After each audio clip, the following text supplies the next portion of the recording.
Ad-dalku ini Pak artinya menggosok, ya, menggosok. Kalau kita wudu di tangan, cuma kita siram tanpa digosok, sah atau tidak pertanyaannya Pak? Siram dari sini sampai siku tapi nggak digosok, sah atau tidak? Tetap sah. Selama bagian wajib wudu kena air, sah. Tapi ternyata ada yang sunnah. Sunnahnya apa? Digosok. Kenapa? Nabi itu pernah minta air, minta dibawakan air kepada Abdullah bin Zaid, ya. Kemudian kata Abdullah bin Zaid, ketika aku berikan air, kemudian waktu itu beliau berwudu, sampai ketika beliau sedang membasuh tangan, beliau menggosokkan tangan. Jadi misalnya Bapak basahin wajah nih Pak, pakai gayung, kena semua, sampai tempat-tempat ini kena, sah, tapi ada disunahkan sambil menggosok, ya, karena dengan menggosok itu akan lebih cerah, akan lebih segar, akan lebih mentiriskan kalau sekiranya ada kotoran-kotoran yang bertengger di bagian tubuh kita, itu ya. Yang ke-11 sunnah berwudu adalah al-mualah. Mualah ini artinya apa? Berkelanjutan, ya. Kenapa? Bi alla yaqta al mutawadhi, janganlah orang yang wudu itu memotong wudunya bi amalin ajnabi, dengan perbuatan asing, ya. Yang perbuatan asing ini ya'uddu fil urfi insirafan anhu, jelas kelihatan dari adat dan kebiasaan sebuah perbuatan yang membuat orang ini berpaling dari wudu. Contohnya apa Pak? Bapak lagi wudu, sudah kumur-kumur, istinsyak, istintar, kemudian basuh wajah kedua kali. Pas kedua kali WA-nya bunyi, ding ding ding ding ding ding. Bapak balas WA dulu. Habis dibalas, buka lagi grupnya lagi. Dicolek-colek, colek-colek, ya, balas, sampai mana wudunya? Sudah sampai 5 menit balas wudu, balas WA, baru ingat tadi baru wajah berapa kali ya, baru lanjut lagi 3 kali, baru lanjut lagi ke tangan. Berarti apa? Wudunya terpapas dengan kegiatan yang asing. Ini namanya tidak mualah. Mualah itu harus sistematis, tidak ada perbuatan asing terselip di perbuatan wudhu kita. Itu sunnah yang disebut dengan al-mualah, ya. Dan ini telah ada dari zaman Nabi, zaman sahabat, zaman salaf, zaman kholaf, semuanya telah mencontohkan. Nggak pernah ada orang yang berwudhu sampai terpotong dengan kegiatan lain, ya. Nah, itu jangan sampai terjadi, ya, harus mualah. Sunnah yang ke-12 dari wudu adalah mashul udhunaini, ya, mengusap kedua telinga. Ternyata mengusap telinga itu hukumnya sunnah. Kalau terlupa tetap sah, tapi kalau memang tak lupa sebaiknya disempurnakan karena pahalanya sangat besar, ya. Dan bagaimana cara kita membasuh telinga? Di sini disebutkan wasunnatu, dan sunnahnya mashu batinahuma bisababataini, mengusap bagian dalam telinga dengan kedua jari telunjuk, wa dhahirahuma, dan bagian luar telinga bil ibhamaini, dengan kedua ibu jari. Gimana caranya? Jadi begini Pak, ya, dalamnya dengan telunjuk, luarnya dengan jempol atau ibu jari, gini. Jelas Pak? Nah, itu cara yang paling disunnahkan. Tapi ada yang lebih afdol, bima irrasi li'annahuma minhu, kalau bisa dengan air basuhan kepala juga, satu set, ya. Kenapa begitu? Ya, karena ada sebuah hadis, ya, Nabi pernah berwudu, ya. Jadi Nabi berwudu pas di bagian kepala, maaf ya Pak, saya contohin ya, bagian kepala, ya. Beliau ambil air, Ya, kayak ini coba. Beliau ambil air. Setelah beliau ambil airnya, kalau untuk kepala kan ditiriskan, Pak. Enggak lagi bahasa genang gitu, Bapak, enggak, ditiriskan dulu, ya. Tiriskan. Beliau itu pas membasuh ke kepala itu, ya, beliau memulai dari bimuqaddami ra'sihi, dari awal permulaan tubuh rambut depan. Sini. Ini enggak dipakai nih, pakai 3 jari ini aja.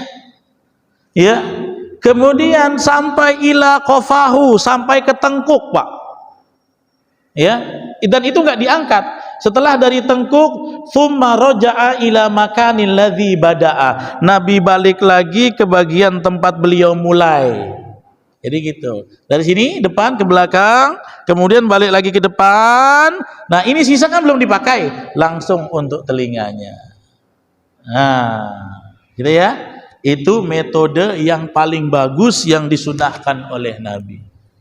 Sekarang Ustadz, gimana kalau dipisah kepala-kepala, telinga-telinga? Boleh, ya.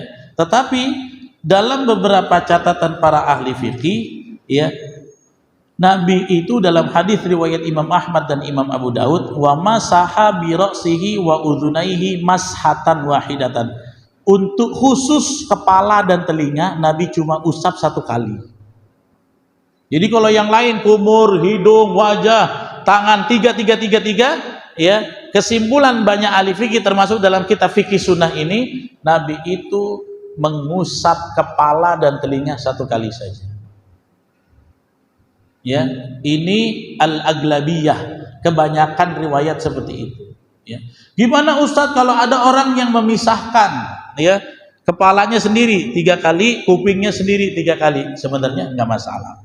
Tapi kalau kita pengen proses tata cara yang paling sunnah adalah seperti tadi, gunakan 3 jari ini dari depan mundur ke belakang, kemudian balik lagi ke depan, sisanya itu. Ya. Nah, kalau yang metode saya contohkan tadi namanya seluruh bagian kepala. Tapi kalau yang cuma begini dalam mazhab Syafi'i boleh, itu sebagian kepala. Kalau yang tadi jami ar-ra'si, semua. Mana yang lebih afdal? Semua itu. Tapi ingat, Pak, airnya bukan air genang, tetapi air lembab saja sisa yang ada di tangan. Jelas, Pak? Ya. Sunnah yang ke-13. Italatul ghurrah wa tahjil, memanjangkan permukaan basuhan, bukan menambah basuhan, tapi memanjangkan. Apa maksudnya? Zaidan anil mafrud, ya, menambah dari bagian yang wajib. Contoh, ketika Bapak membasuh wajah, Bapak lebihkan sampai setengah kuping, boleh juga sampai agak ke leher, atau ini kan permulaan rambut atas sedikit, supaya apa? Ternyata ini dianjurkan oleh Nabi. Karena apa? Bagian yang sering dibasuh air wudhu akan bercahaya di hari kiamat. Ya. Jadi dalam hadis Abu Hurairah, Nabi pernah bilang gini, ya, inna ummati ya'tuna yaumal qiyamah ghurran muhajjalin. Ya. Nanti di hari kiamat umatku akan datang dengan tanda cahaya di badan mereka. Sahabat nanya, Nabi, terus engkau mengetahui umatmu itu dari mana? Kan nanti umat Nabi Adam sampai umat Nabi Muhammad nyampur semua, Pak. Gimana cara menandainya? Kata Nabi, Ghurran muhajjalin min atharil wudu. Aku bisa tahu dari cahaya mereka, dari bekas wudunya mereka. Maka Abu Hurairah ketika meriwayatkan hadis ini, Abu Hurairah kasih tambahan, faman istata'a minkum, maka di antara kalian yang mampu an yutila ghurrathu falyaf'al, memanjangkan bagian basuhan wudunya, silakan dia lakukan. Dalam hadis riwayat Imam Ahmad, Imam Bukhari, Imam Muslim, hadisnya sahih, Bang. Ya, makanya ya Abu Hurairah itu kalau beliau berwudu, ya kan dari tangan wajibnya sampai mana, Pak? Sampai ke siku. Abu Hurairah tambahkan sampai ke lengan. Tapi bilangannya tetap 3 kali usap, tapi dipanjangkan, Pak, basuhnya. Kenapa begitu? Aku mau nanti bekas cahaya aku lebih banyak di hari kiamat. Begitu juga dengan Ibnu Mas'ud. Ibnu Mas'ud kalau wudu sampai betis. Dari mata kaki dilewatkan sampai betis. Kenapa? Gurrun muhajjalin, agar bisa menjadi cahaya di hari kiamat. Ya, nah, ini 13 daripada sunnah-sunnah wudu. Masih ada 3 lagi tapi panjang. Saya mungkin buka pertanyaan dulu sampai 13 poin ini. Apakah dari Bapak Ibu ada pertanyaan? Saya persilahkan. Ada yang tanya? Silakan, Pak. Ya. Waalaikumsalam.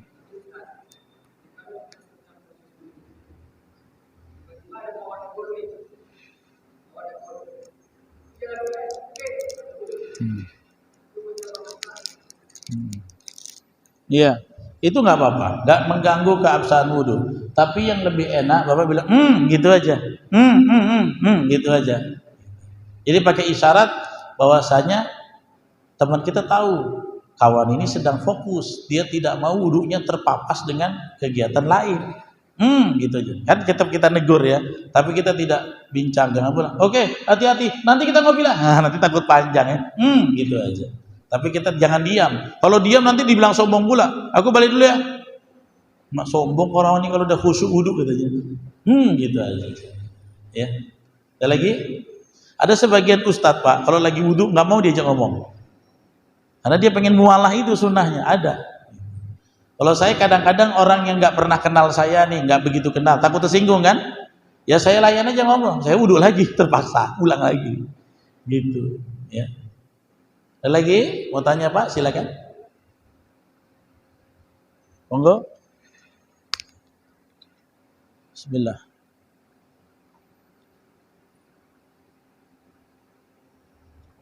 Nggak ada? Jam berapa isya kita? 29. Kita habisin ya. Ada berapa tadi saya bilang? 16. Kita baru 13. Yang ke-14, al-iktisad fil ma'i wa in kana al-iktiraf minal bahar. Ya.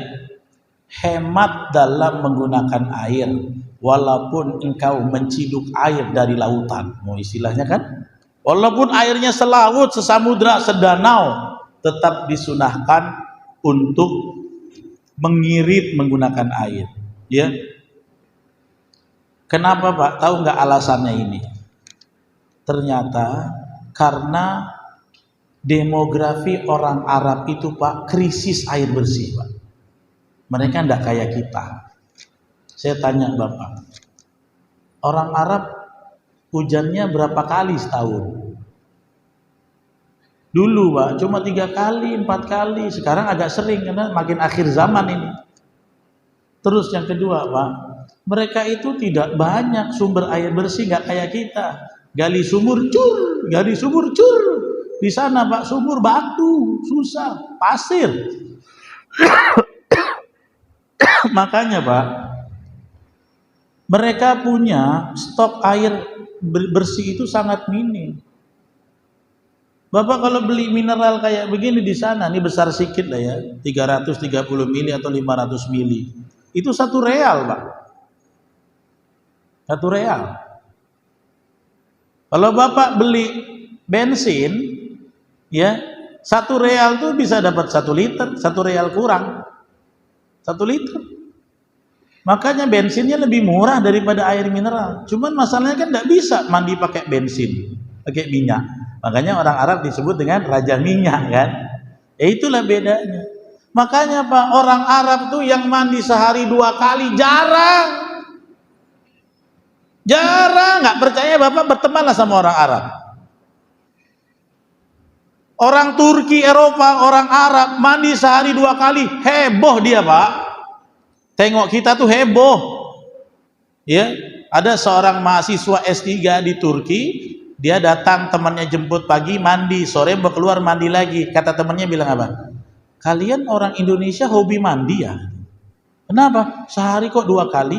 Kami kadang-kadang 2 hari sekali, 3 hari sekali, 1 hari sekali udah bagus. Orang Arab tuh, Pak, kadang seminggu bisa mandinya 3 kali aja.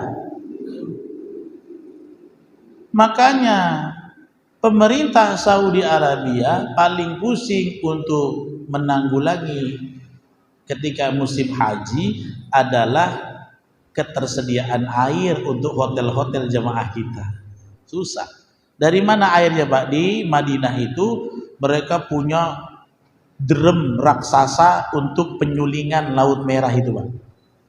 Jadi disuling tuh air laut. Tuh nggak enak kalau pakai minum, Pak, air sulingnya nggak enak, ya. Untuk menyediakan mandi kita. Makanya kalau orang Indonesia airnya sudah sehari mandi 2 kali masih banjir, Pak.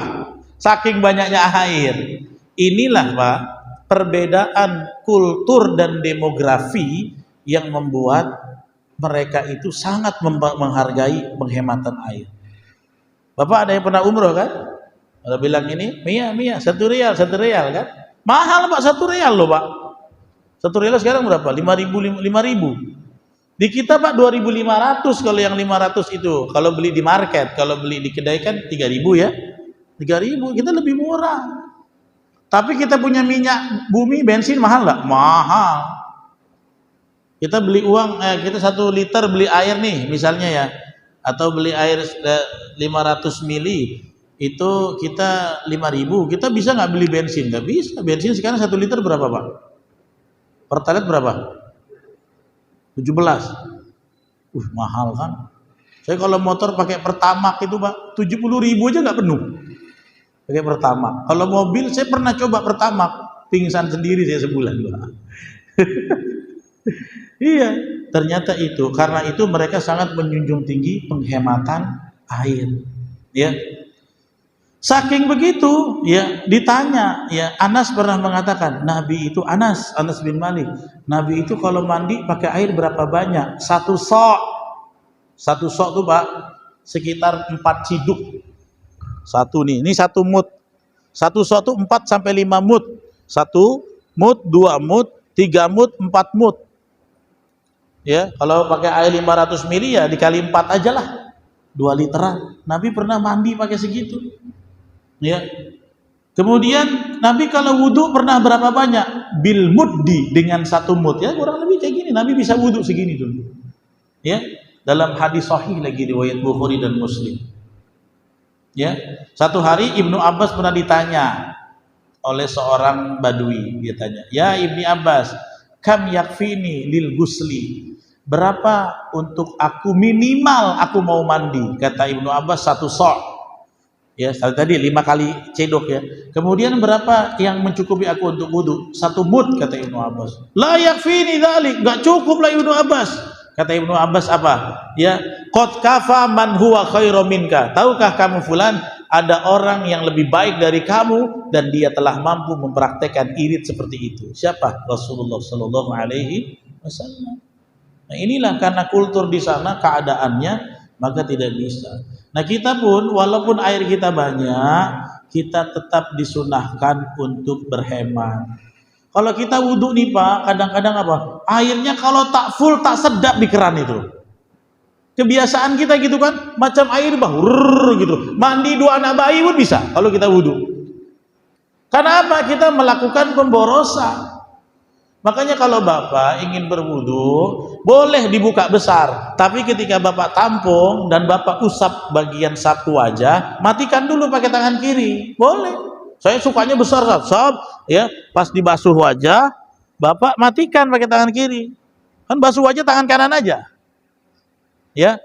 Atau kalau Bapak dan Ibu tidak mau matikan, ya sudah nyalakan tapi tidak usah terlalu full, sedang-sedang saja. Itu bisa. Jadi di masa jeda ketika kita sedang membasuh, air tidak mubadzir. Zaman Nabi nggak ada keran, Pak. Adanya apa? Pakai wadah namanya al-ina. Baik dari tembikar, Bapak tahu tembikar, pakai kayak tanah liat gitu ya. Kayak guci-guci gitu lah bahannya ya. Dari tanah ya. Pakai tembikar atau pakai wadah-wadah yang gayung ember, Pak. Ya, sekarang sudah enak kita pakai water torrent, kita pakai air pump, sudah pakai keran. Tapi tetap tidak diperkenankan kita untuk berboros-boros di situ. Masih ada waktu? Ada yang mau tanya lagi enggak?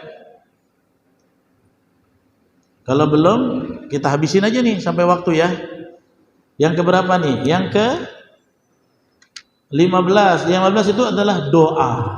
doa setelah kita berwudu. Apa doanya? Asyhadu an la ilaha illallah wahdahu la syarikalah wa asyhadu anna Muhammadan abduhu wa rasuluh. Ya, asyhadu an la ilaha illallah wahdahu la syarikalah wa asyhadu anna Muhammadan abduhu wa rasuluh. Kata Nabi apa? Barang siapa yang berwudu dari seorang di antara kalian, kemudian dia menyempurnakan wudunya, kemudian dia membaca doa ini, illa futihat lahu abwabal jannah ats-tsamaniyah, melainkan akan dibuka bagi dia 7 pintu surga. Yadkhulu min ayyiha syaa, dia boleh pilih mau masuk dari 8 pintu yang mana saja. Hadis sahih riwayat Muslim. Jadi jangan lupa habis wudhu baca doa ini. Ada juga doa tambahan seperti tutup majelis, ya. Jadi dia asyhadu an la ilaha illa anta asyhadu an la ilaha illallah wahdahu la syarikalah wa asyhadu anna Muhammadan abduhu wa rasuluh. Subhanakallahumma wa bihamdika asyhadu an la ilaha illa anta astaghfiruka wa atubu ilaik. Nah, ada lagi hadis riwayat Imam Tirmidzi, Allahumma ja'alni minat tawwabin wa ja'alni minal mutatahhirin. Dalam hadis mutatahhirin, wa ja'alni min ibadika sholihin enggak ada di hadis.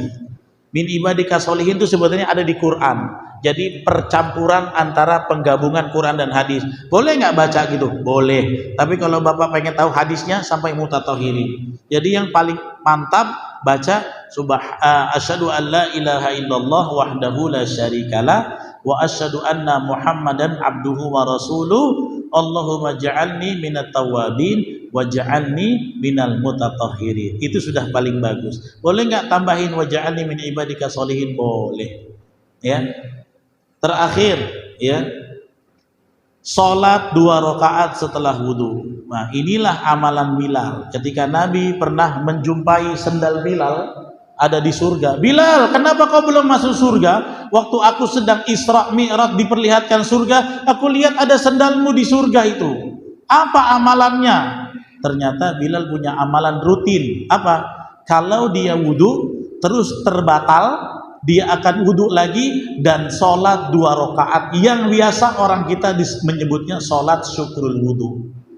Jadi kalau Bapak Ibu ingin dapat fadilah seperti Bilal, bisa mendahului, namanya sudah ada di surga, setiap batal wudhu, wudhu lagi dan sholatlah 2 rakaat. Ya, niatnya apa? Boleh niatnya sholat syukrul wudhu atau rakaataini ba'dal wudhu, boleh. Ini termasuk sunnah-sunnah daripada wudhu kita.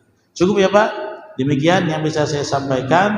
Nanti kita akan bahas tentang pembatal wudhu. Nanti kita bahas di pertemuan 2 minggu lagi, karena Selasa depan Ustadz Fajar, ya. Demikian sikit-sikit yang penting, mudah-mudahan kita ingat dan bisa diamalkan. Subhanakallahumma wa bihamdika asyhadu an la ilaha illa anta astaghfiruka wa atubu ilaik. Assalamualaikum warahmatullahi wabarakatuh.